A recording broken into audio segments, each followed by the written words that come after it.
I am Rosalie, 38 years old, and until last week, I thought I had the perfect life with my husband James. 15 years of marriage, a beautiful Manhattan apartment, and a vacation home in the Hamptons that we bought with my bonus money 5 years ago. Then came that email. Just a regular Tuesday at work until I opened my inbox to find divorce papers and a photo of James with his new 21-year-old girlfriend celebrating in our vacation home. Before I tell you how I turned this heartbreak into my greatest comeback drop, a comment letting me know where you are watching from and subscribe if you have ever had to rebuild your life after betrayal. The story of how James and I met always made people smile. We were college sweethearts who found each other during our junior year at Columbia University. I was studying marketing and communications while he was pursuing his finance degree. We quite literally bumped into each other at the library one rainy October evening. His coffee spilled all over my economics textbook, and he insisted on buying me a new one. That textbook cost him $80, and he joked for years that it was the most expensive pickup line in history. After graduation, we both landed entry-level jobs in Manhattan. I joined a boutique marketing agency while James secured a position at an investment firm. We rented a tiny apartment in Brooklyn, barely 700 square feet, but it was ours. We would spend weekends exploring the city, finding hole-in-the-wall restaurants, and dreaming about our future together. James proposed on our third anniversary. Nothing extravagant, just a quiet moment on the Brooklyn promenade with the Manhattan skyline as our backdrop. We married 6 months later in a small ceremony with only our closest friends and family present. The first decade of our marriage was everything I could have hoped for. We supported each other through career advancements and celebrated every milestone together. When I was promoted to marketing director at 32, James threw me a surprise party with all our friends. 2 years later, when he made vice president at his firm, I planned a weekend getaway to Napa Valley to celebrate his achievement. Our hard work began to pay off financially as well. We moved from Brooklyn to a spacious 2-bedroom apartment on the Upper West Side. We took exotic vacations, built an impressive wine collection, and enjoyed the perks of our growing success. Our social circle expanded to include other professional couples, and we often hosted dinner parties that would stretch late into the night. 5 years ago, I received a substantial year-end bonus after bringing in a major client to my firm. James suggested we invest in a vacation property somewhere we could escape the city on weekends and holidays. We fell in love with a charming 3-bedroom cottage in the Hamptons. The moment we walked through the door with its open floor plan and walls of windows overlooking a secluded garden, we knew it was the one. I used my bonus for the down payment, and we spent the next several months furnishing it, creating our perfect retreat. The vacation home became our sanctuary. We would drive out on Friday evenings and return Sunday nights feeling refreshed and reconnected. I loved working in the garden while James cooked elaborate meals in the kitchen. We had a standing invitation for our friends to visit during summer weekends, and those gatherings became the highlight of each season. Looking back now, I can see the warning signs that I missed or chose to ignore. About 2 years ago, James began working later hours. His weekend trips to the Hamptons house became less frequent as he claimed to be swamped with work. He started taking more business trips, sometimes being gone for a week or more at a time. At first, I was completely supportive. I understood the demands of a high-pressure career, and I wanted him to succeed. I would pack his suitcase for trips, stock the fridge with his favorite foods when he was home, and try not to complain when our plans were canceled due to last-minute work emergencies. But the distance between us grew wider. Our conversations became more superficial. Our physical intimacy dwindled. When I would try to talk to James about it, he would assure me it was just a particularly busy time at work, that things would settle down soon, that he missed our time together too. I tried everything to improve our connection. I planned surprise date nights, booked couples massages, even suggested marriage counseling. James would participate half-heartedly, but always seemed distracted, checking his phone constantly for messages or emails. Despite the growing disconnect, I continued focusing on my own career advancement. I had recently been promoted to executive marketing director, overseeing a team of 15 people and managing our firm's largest accounts. The position came with increased responsibility and longer hours, but I still made our relationship a priority. Just 2 months ago, I suggested we plan a second honeymoon.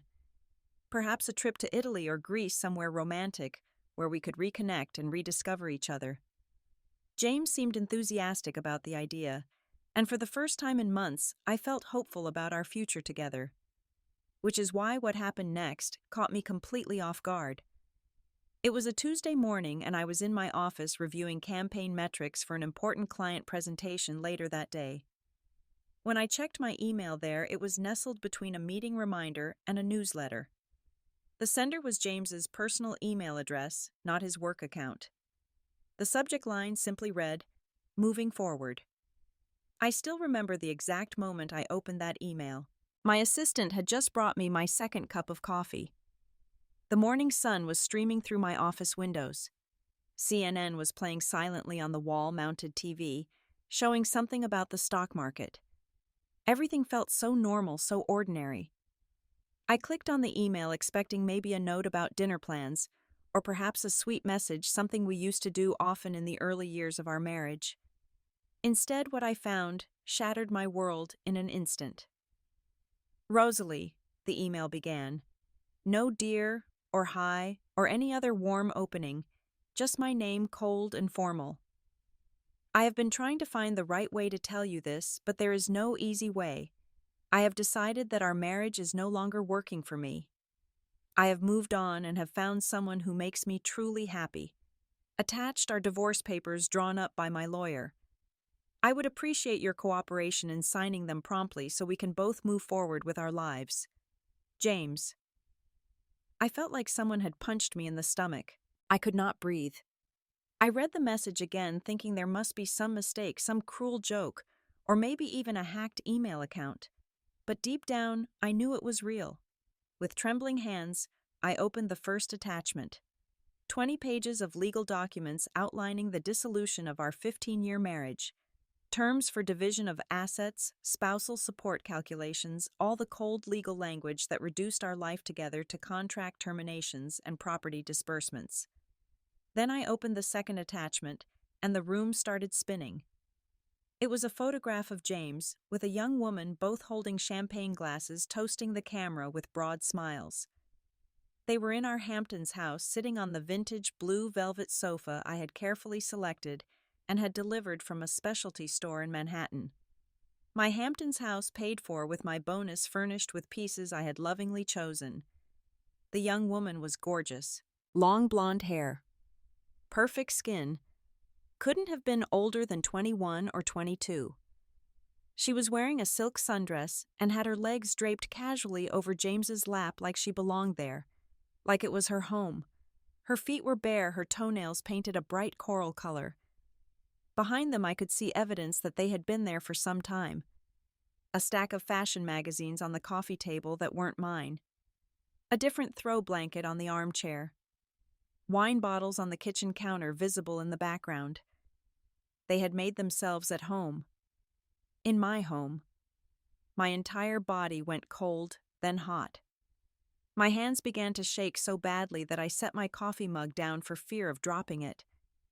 The room seemed to tilt sideways, and I gripped the edge of my desk to steady myself.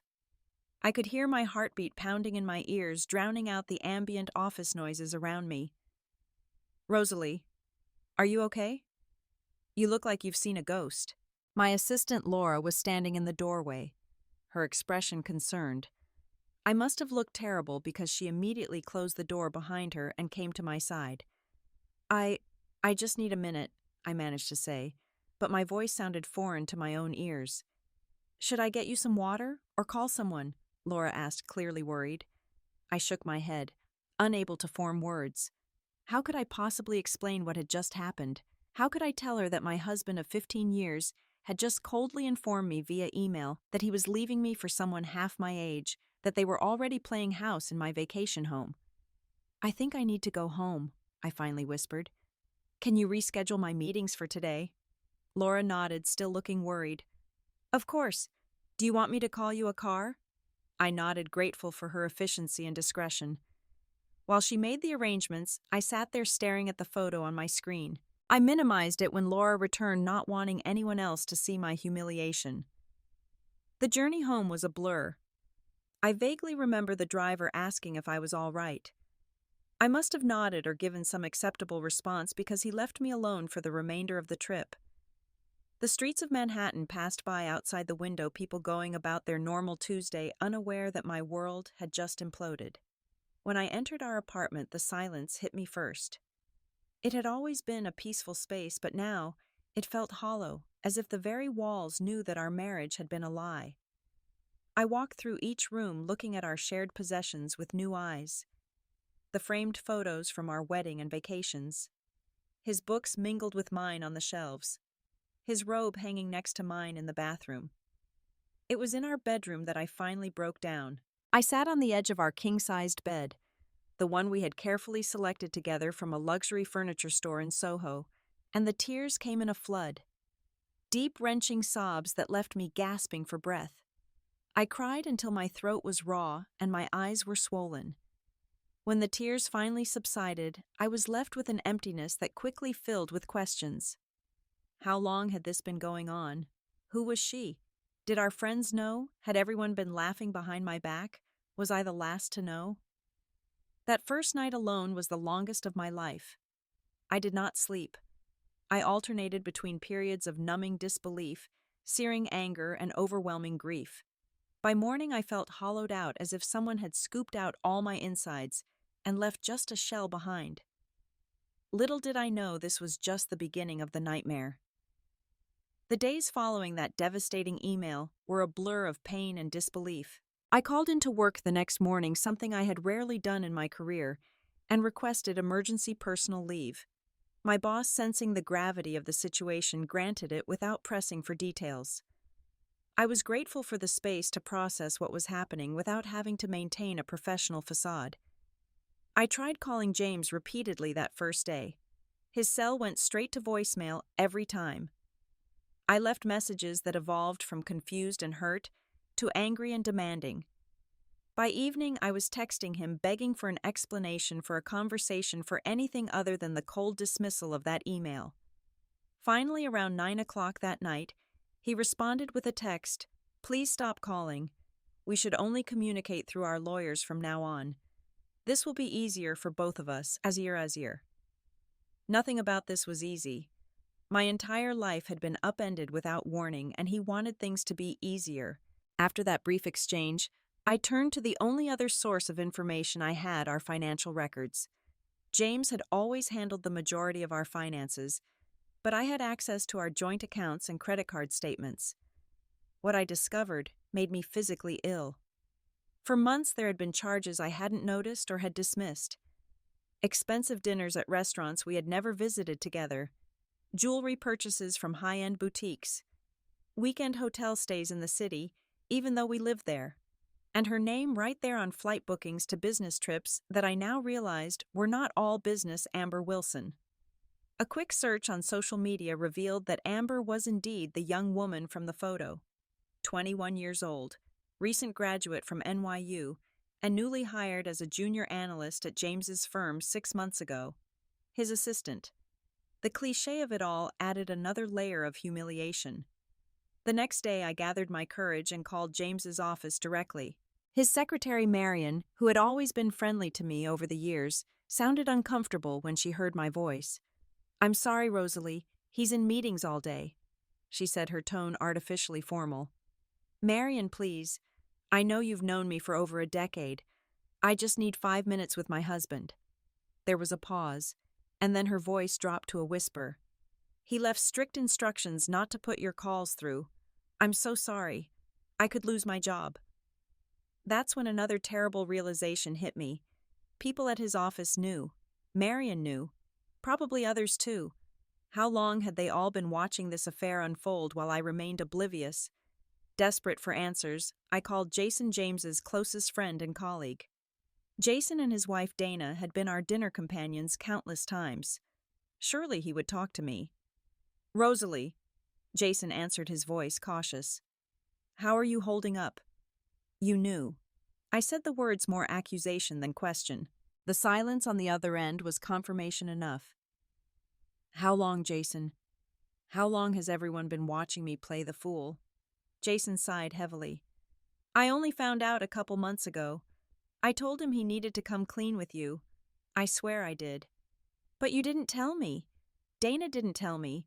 No one thought I deserved to know that my husband was cheating on me. It wasn't our place, Jason said weakly. I'm sorry, Rosalie. I really am. I hung up without another word. The betrayal was expanding, rippling outward to include people I had considered friends. How many dinner parties had we all sat through, where everyone but me knew the truth?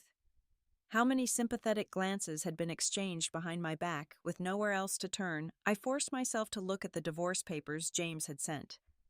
What I found there was yet another blow. The terms were completely one-sided, clearly designed to benefit James while leaving me with as little as possible. According to the proposed agreement, I would move out of our apartment within 30 days. We would sell the Hamptons house and split the proceeds, despite the fact that my bonus had paid for the down payment. Our investments and savings would be divided in a way that heavily favored James, justified by some creative accounting regarding our respective contributions. It was around this time that I discovered our joint savings account had been nearly emptied, over $200,000 gone. When I called the bank in a panic, they informed me that James had withdrawn the funds the previous week. Perfectly legal since it was a joint account.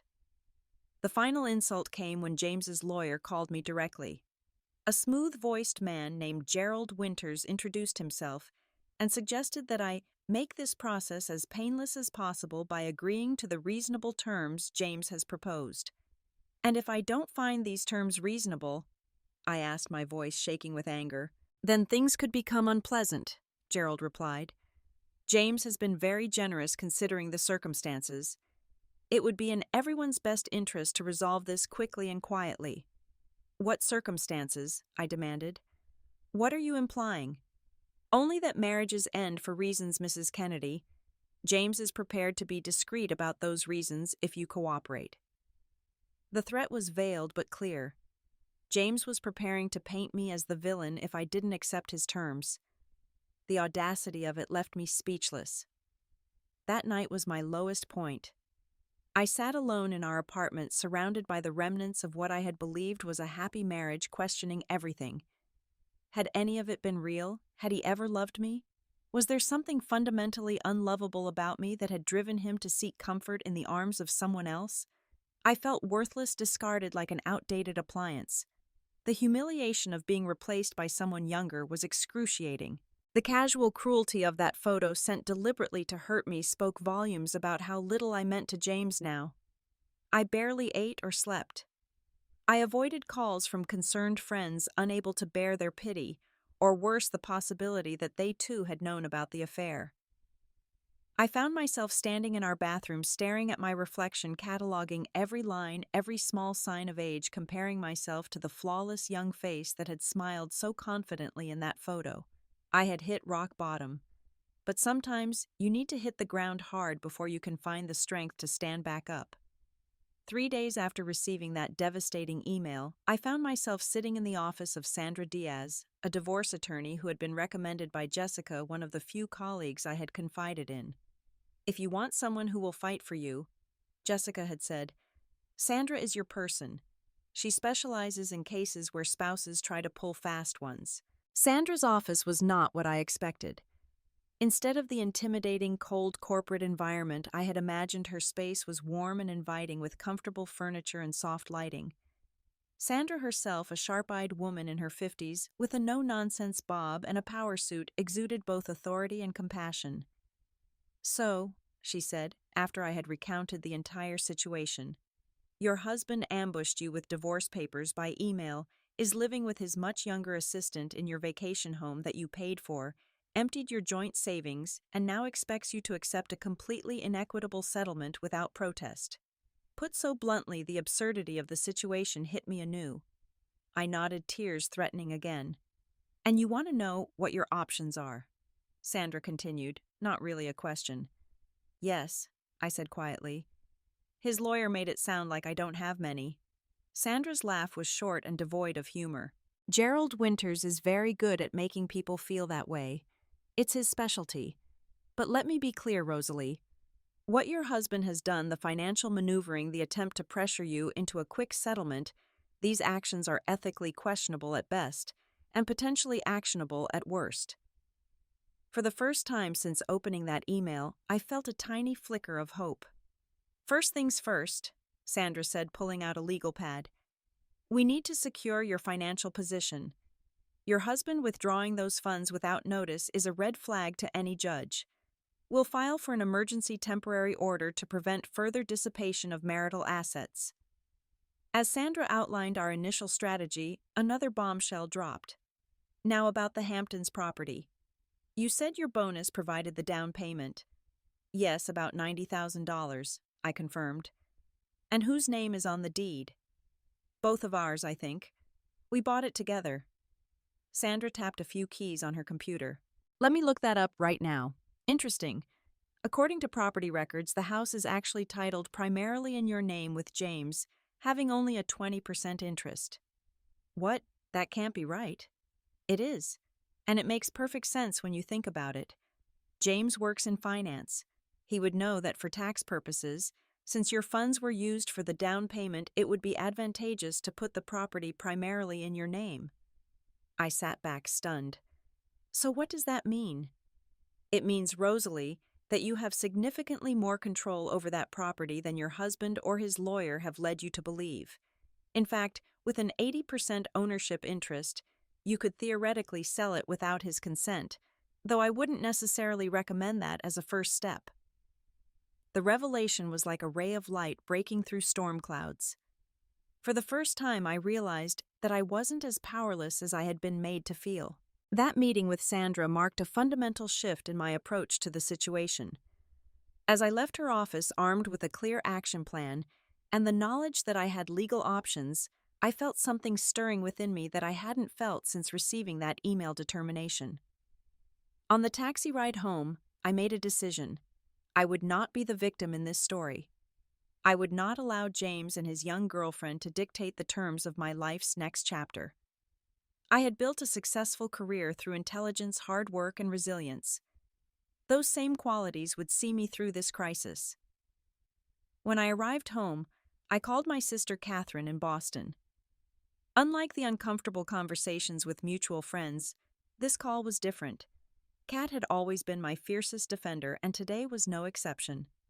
That absolute bastard, she said when I finished telling her everything. I'm coming down. I'll be on the next train. You don't have to do that, I protested weakly, even as relief flooded through me at the thought of not facing this alone. Yes, I do. Pack a bag for me. I'm staying as long as you need me.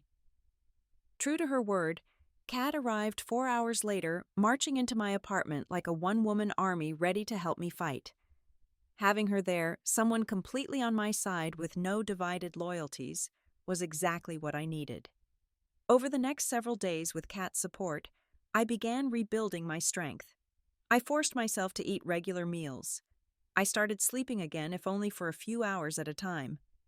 I returned calls from friends who had left concerned messages, carefully gauging their reactions to determine who had known about the affair and who was genuinely shocked. I was surprised to discover that most of our friends claimed to be as blindsided as I was. Either James and Amber had been extremely discreet, or people were now trying to distance themselves from any knowledge of the affair. Either way, it helped to know that not everyone had been laughing behind my back.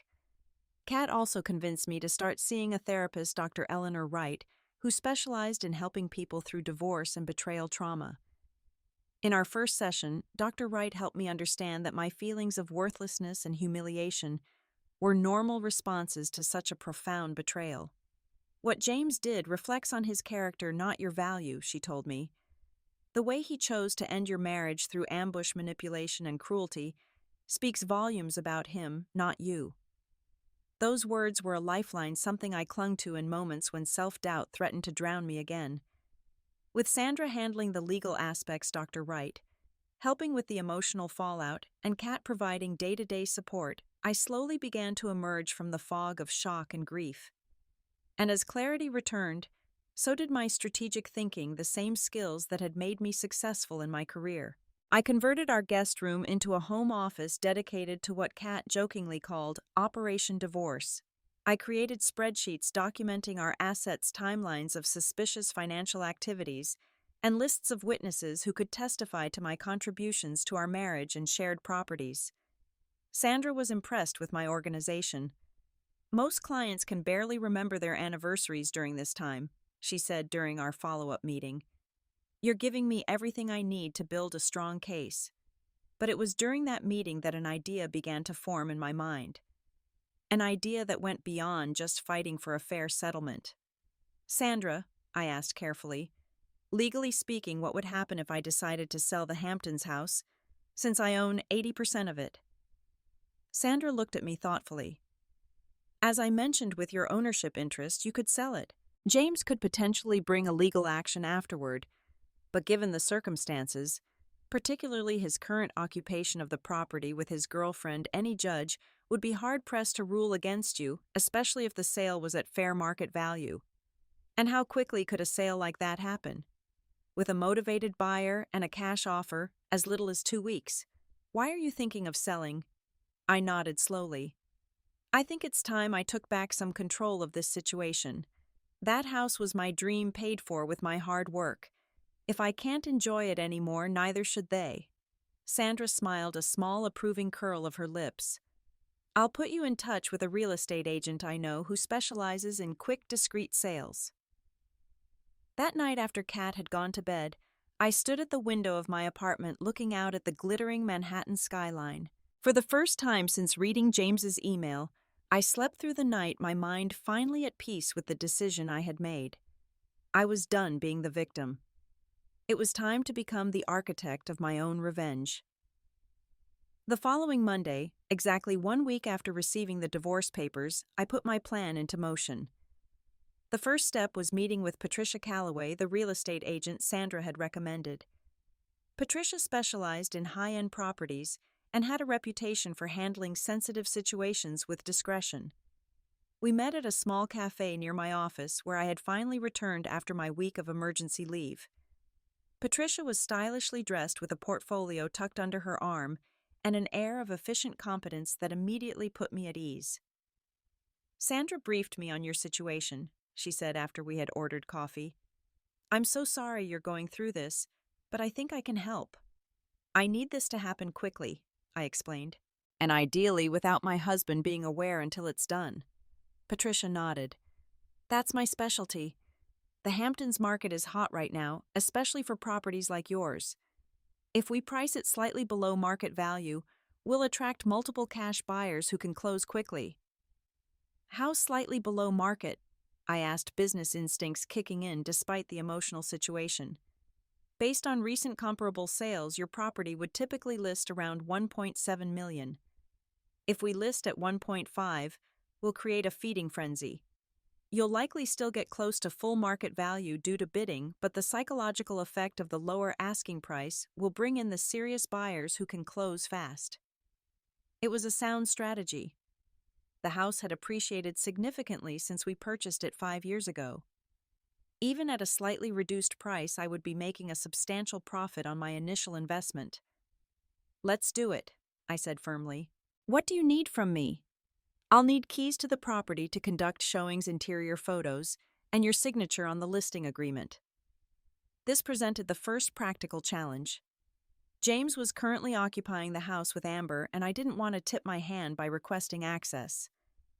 The interior photos might be difficult, I admitted. My husband is currently staying there. Patricia considered this for a moment.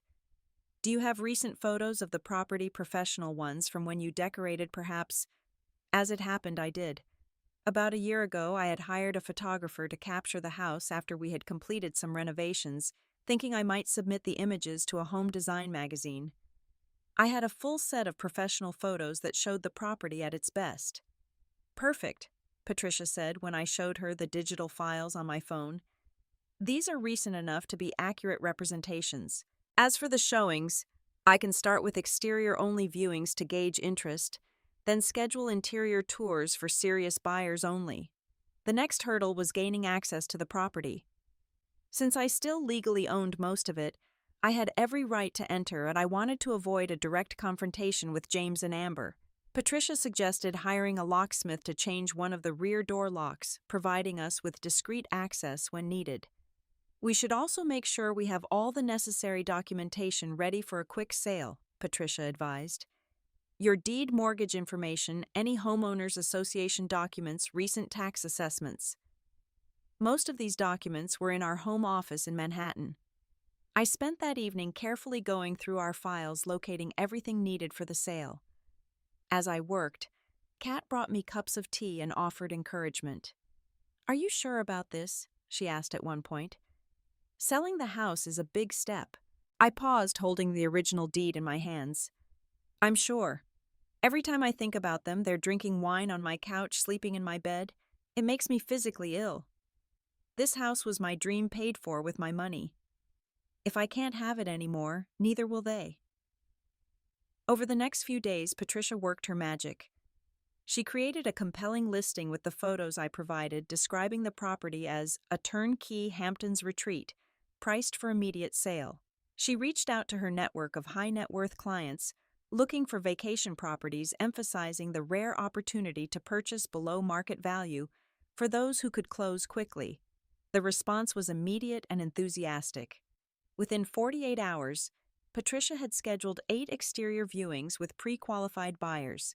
By the end of the week, 3 serious contenders had emerged, all willing to make offers based on the exterior viewing and photos alone, subject to a quick walkthrough. "This is when we need to coordinate carefully," Patricia told me. "We need to get these buyers through the house without alerting your husband if possible." It was time for the next phase of my plan. I took a day off work and drove out to the Hamptons early on a Thursday morning. According to James's work schedule, which I still had access to through our shared calendar, he should have been in the office that day. It was a calculated risk, but one I was willing to take. The drive out to the house felt surreal. I had made this journey countless times over the years, always with anticipation and joy. Now my stomach was in knots, and my hands gripped the steering wheel so tightly, my knuckles turned white. As I turned onto our street, I slowed down, scanning for James's car or any sign that the house was occupied. The driveway was empty. I parked a little way down the street and approached cautiously, keys in hand. The front garden that I had lovingly tended looked slightly neglected. A few weeds had sprouted between the pavers of the pathway, and the potted plants on the porch needed watering. These small signs of neglect somehow hurt more than I expected. I unlocked the front door with trembling hands and stepped inside, holding my breath. The house was silent. I called out hesitantly, "Hello, is anyone here?" No response. Relief washed over me quickly, followed by a wave of emotion as I took in the changed interior. Small things had been moved or replaced. There were unfamiliar cushions on the sofa, a different brand of coffee on the kitchen counter. Amber's belongings were scattered throughout what had once been my sanctuary. A silk robe draped over a chair, makeup on the bathroom counter, fashion magazines I would never read stacked on the coffee table. I moved quickly, not allowing myself to dwell on these painful details. I was there with a purpose: to collect any remaining personal items I cared about, and to assess the property's condition for the sale. I gathered the few things that mattered most to me: a handmade quilt from my grandmother, a collection of first edition books, some artwork I had purchased before even meeting James. I packed these carefully into my car, then returned to take photos documenting the current state of the house. Just as I was finishing, my phone rang. It was Patricia. "I have excellent news," she said. "We have 3 solid offers, all cash, all within 5% of asking price.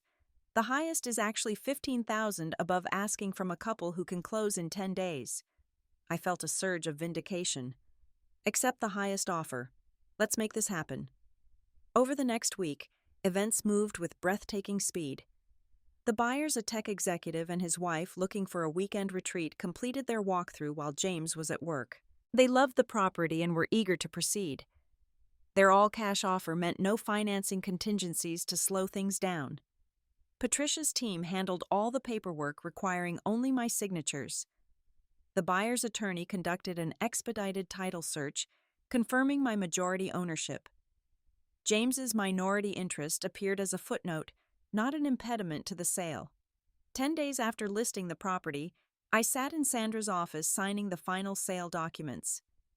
The house had sold for $1.52 million, nearly double what we had paid 5 years ago. After paying off the remaining mortgage, there would be over $900,000 in proceeds.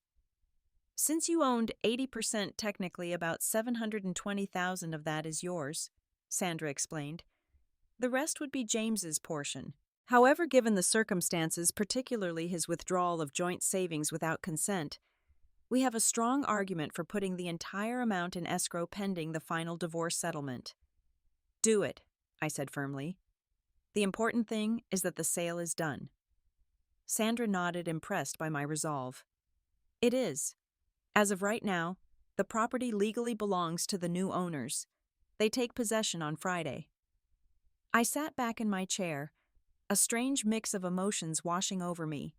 Grief for the loss of a place I had loved, satisfaction at having taken back control, and yes, I admitted a certain anticipation about James's reaction when he discovered what I had done. There's one more thing, I said to Sandra. I want to be the one to tell James. Sandra raised an eyebrow. Are you sure that's wise? I'd be happy to have the notification come from my office. I'm sure. He delivered his news by email. I think it's only fair I respond in kind. That evening, I sat at my laptop composing the email that would deliver my counterstrike. I wrote and rewrote it multiple times, seeking the right tone. Not emotional or angry that would give him satisfaction. Not apologetic or justifying. I had nothing to apologize for. In the end, I settled for brief and businesslike, mirroring the cold tone of his original message to me. When I was satisfied, I attached a copy of the signed sale contract with my signature prominently displayed, took a deep breath, and hit send. My email to James was a masterpiece of restraint. James, I am writing to inform you that the Hamptons property has been sold. As the primary owner, 80% I accepted an all-cash offer from qualified buyers. The sale closed today, and the new owners take possession this Friday at noon.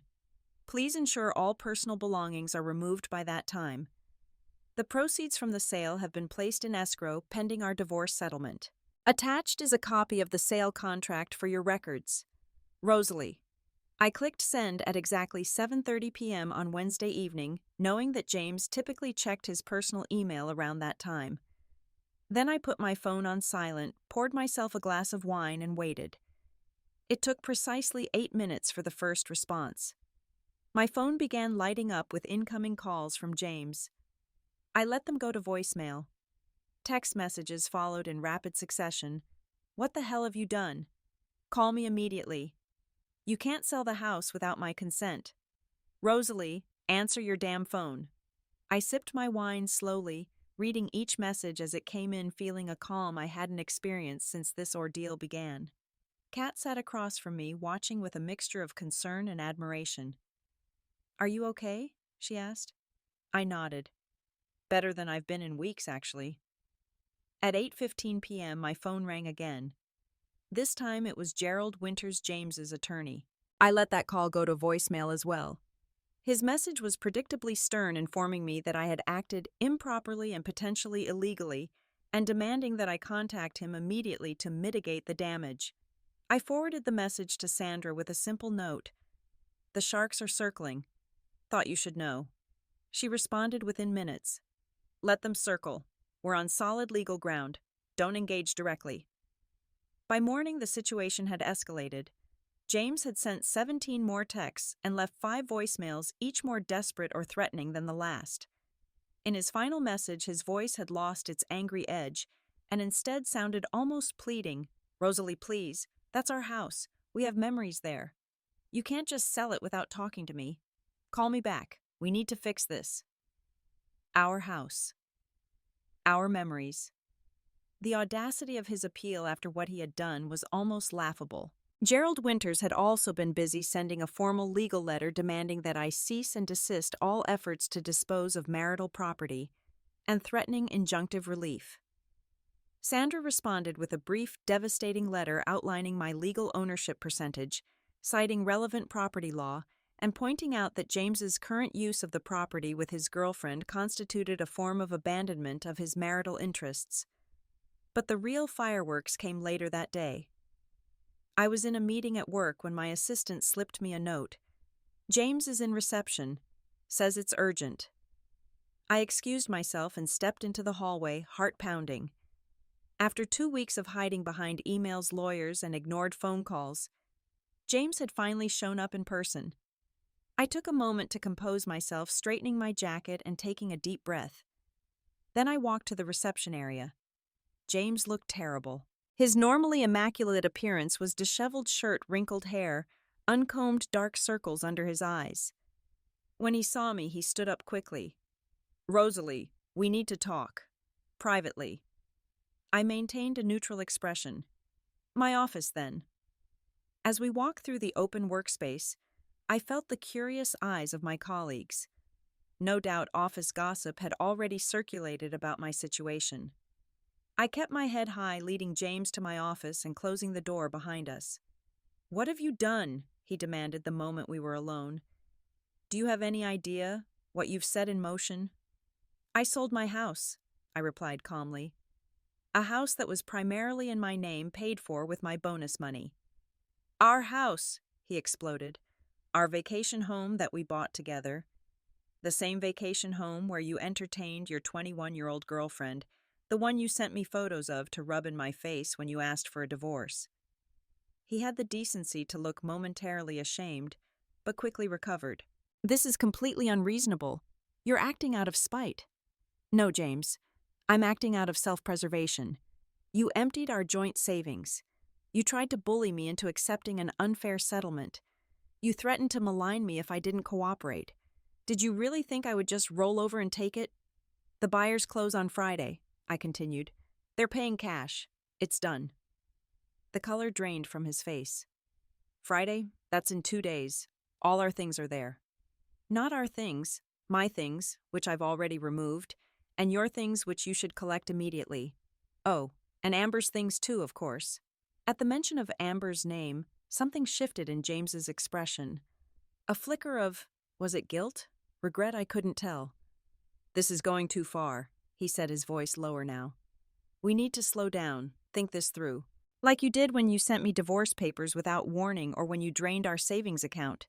He ran a hand through his hair in frustration. I was advised to protect my assets." "Well, I've been similarly advised," I replied coolly. "Now, if you'll excuse me, I have a meeting to return to." "Rosalie, wait." His tone changed, became almost pleading. "Maybe we've both acted hastily. We could talk about reconciliation." I stared at him in disbelief. "Reconciliation? You can't be serious." 15 years is a long time," he said. "People make mistakes." The realization hit me like a thunderbolt. This wasn't about our marriage or even about the house. This was about money. With the house sold and the proceeds in escrow, with his financial maneuvers exposed and documented, James was seeing his advantage slipping away. "The mistake," I said quietly, "was thinking I would be an easy target, that I would fall apart and take whatever scraps you offered. That ends now. We'll communicate through our lawyers from here on out, as you initially suggested." I opened my office door in a clear dismissal. James hesitated, then walked out without another word. As he passed through the office, I noticed several of my team members quickly pretending they hadn't been watching. I didn't care. Let them see. Let them witness me standing my ground. When I checked my phone later that day, there was a text from an unknown number. "This is Amber. James told me about the house. How could you do this to him, to us?" I didn't respond. There was nothing to say to the woman who had happily inserted herself into my marriage, enjoyed my home, and now had the audacity to question my actions. The next day, Thursday, was quiet. Too quiet.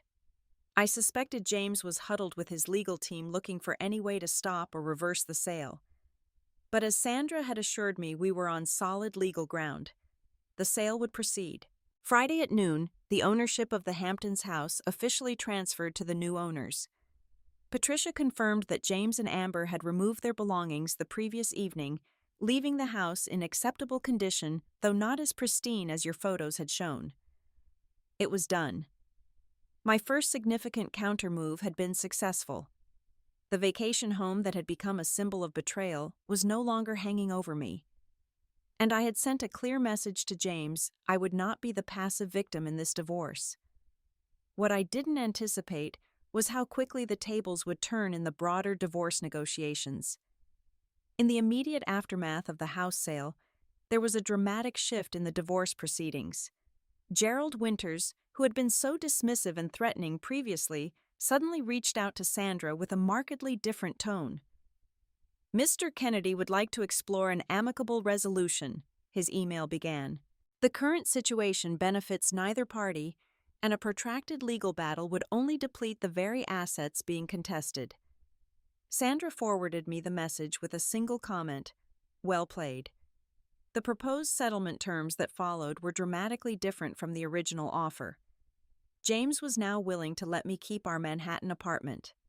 The division of investment accounts and retirement funds was much closer to equitable.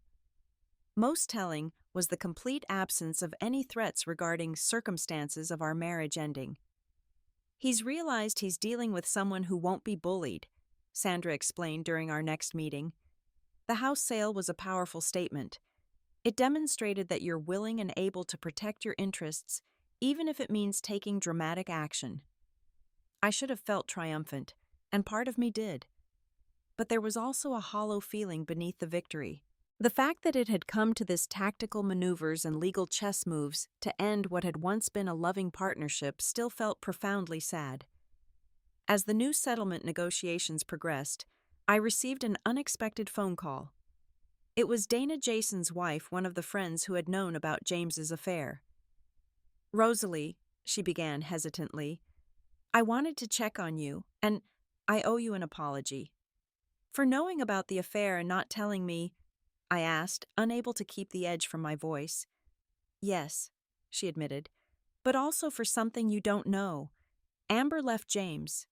The news hit me like a physical blow, not because I cared about their relationship, but because of what it revealed about James's character. Right after you sold the house. Apparently she was only interested in him for his money and lifestyle.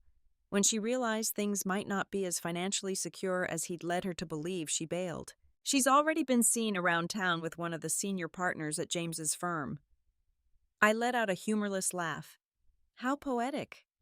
"There's more," Dana continued. "James has been a mess at work. Jason says he almost lost a major client last week because he was so distracted. There are rumors he might be asked to take a leave of absence." I felt no satisfaction at hearing this. Despite everything, I didn't want James to self-destruct. I had loved him for 15 years. That doesn't simply vanish overnight, even after terrible betrayal. "Why are you telling me this?" I asked Dana. "Because I should have been a better friend to you from the beginning," she said, her voice cracking slightly. "And because I thought you should know that while you're rising from the ashes, he's watching everything burn around him." After that conversation, I felt a strange sense of closure beginning to form. The sale of the house had been my reclamation of power, but hearing about the natural consequences James was facing for his choices somehow felt like the universe restoring balance. The divorce proceedings continued to move forward now with much less acrimony. 4 months after that devastating email, we reached a final settlement that both Sandra and I felt was fair. I kept the Manhattan apartment and my retirement accounts. James kept his investments and a smaller property he had inherited from his parents. The proceeds from the Hamptons house sale were divided according to our original ownership percentages. On the day the divorce was finalized, I felt an unexpected lightness. Not happiness exactly, yet relief. The legal entanglement that had kept me bound to James and his betrayal was finally severed. That evening, Kat, who had returned to Boston weeks earlier, but had come back for this milestone, raised a glass in a toast. "To new beginnings," she said. I clinked my glass against hers. "And to unexpected strength." The healing process was far from complete, but I had discovered reserves of resilience within myself that I never knew existed. Dr. Wright, my therapist, had been instrumental in helping me process the trauma of betrayal without letting it define me. The way people treat us says more about them than it does about us, she had told me in one particularly powerful session. Your value was never determined by James's ability to recognize it. In the months that followed, I channeled my energy into rebuilding. I redecorated the apartment, replacing furniture and art that held too many memories. I reconnected with friends I had neglected during the worst of the crisis. I even received a promotion at work, partly due to how professionally I had handled myself during such a difficult personal time. I also began creating new traditions to replace the ones that had been lost. Instead of weekends in the Hamptons, I started taking day trips to explore small towns along the Hudson. I joined a hiking group that met on Saturdays. I took a cooking class and hosted small dinner parties for my closest friends. 1 year after receiving that life-altering email, I looked at myself in the mirror and truly recognized the woman staring back at me. She was stronger, wiser, and more self-assured than the person I had been before. The pain hadn't disappeared entirely. I doubted it ever would, but it had transformed into something manageable, even instructive. I had learned that sometimes the thing you think will break you becomes the very thing that reveals your true strength. I had discovered that it's possible to lose something precious and still find yourself whole. Most importantly, I had realized that my happiness had never been dependent on James or our marriage. It had always resided within me, waiting to be reclaimed. The path forward wasn't always clear, and there were still days when grief would catch me unawares. But I was no longer afraid of the journey. I had survived the worst betrayal imaginable and emerged not just intact, but somehow more authentically myself than I had been before. That I realized was the unexpected gift hidden within the painful ordeal, the discovery that I was, and always had been, enough. It's been exactly 1 year since I sold our Hamptons house and turned my divorce story around. The journey wasn't easy, but today I stand before you stronger and more confident than I have ever been. The most valuable lesson I learned through this ordeal is that we are far more resilient than we believe. When James sent me those divorce papers and that cruel photo, I thought my world had ended. I questioned my worth, my judgment, everything I thought I knew about my life. But that moment of devastation became the catalyst for rediscovering who I truly am, apart from being someone's wife. I won't pretend there aren't still difficult days. Healing isn't linear. There are moments when a song on the radio or a glimpse of a couple holding hands can bring the pain rushing back. But those moments no longer define me or my future. For those of you watching who might be going through something similar, please know this. The person who broke your heart cannot be the one who heals it. That healing comes from within, from reconnecting with your own strength and worth. Surround yourself with people who truly see you. Seek professional help if you need it. I certainly did. And remember that reclaiming your power might look different for you than it did for me, but the journey is equally valid. Today I'm dating again cautiously and on my own terms. I've been promoted at work and recently led our company's most successful campaign to date. I've discovered new passions and rediscovered old ones that I had set aside during my marriage. Most importantly, I've learned to trust myself again. James. I hear he's transferred to his firm's London office for a fresh start. Amber, I'm told, is now engaged to that senior partner, a man 30 years her senior with significantly more money than James. I wish them all exactly what they deserve in life. As for me, I'm embracing my second act with open arms. The vacation home may be gone, but I found something far more valuable, the unshakable knowledge that no one can determine my worth but me. I want to thank all of you who have followed my story and sent such supportive messages. If my experience has helped even one person find the courage to stand up for themselves in a similar situation, then sharing it has been worthwhile. Have you ever had to rebuild your life after betrayal? How did you reclaim your power? Drop a comment below and let me know. If this story resonated with you, please hit that like button, subscribe, to hear more stories of resilience, and share with someone who might need to hear that they too can rise from the ashes of betrayal. Thank you for listening, and remember, sometimes the ending of one chapter is just the beginning of a much better story.